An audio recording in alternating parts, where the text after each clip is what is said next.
تیوار کاتی دابشکردنی موچەی مانگینەوە ئاشکرا دەکات.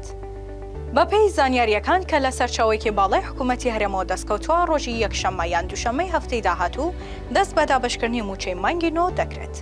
سەرچاوەیەک بە تیواری ڕاگەیاندووە ئەو کورتێنانەی لە موچەی مانگینەوە دروست بووە و بڕەکەی نزیکەی 300 میلیارد دینارە چاوەڕێ دەکەین تا ڕۆژی یەکشەممەی داهاتوو بەغدا نزیکەی 150 بۆ 200 میلیاری تر ڕەوانە بکات. وتیشی لە بەغداوە بە هەرێم ڕاگەیاندراوە کە سەرجەم موچەی مانگینەوە ڕەوانەی هەرم کراوە. بەڵام ئێمە بەشێکی پارەکەمان بۆ تاواکاری موچەی مانگی هەشت بەکارهێناوە. بەپێی قسەی ئەو سەرچاوەیە بەغدا بڕی پارەیەکی دیکە کە تەواوکاری موچەی مانگەکانی پێش و جیاوازیەکانە ڕەوانە دەکات کە پێدەچێت نزیکەی 200 میلیارد دینار بێت و ئەوەی دەمێنێتەوە بە داهاتی ناوخۆ پڕ دەکرێتەوە. بە وتەی ئەو سەرچاوە ئاگادارای یەکشەممە یان دووشەممە دەست بە دابشکردنی موچەی مانگینەوە دەکرێت واتە ڕۆژی پێنجشەممە تا ڕۆژێک پێش هەڵبژاردنی دەنگدانی تایبەت موچەی مانگی نۆی سەرجەم موچەخۆران دابەش دەکرێت.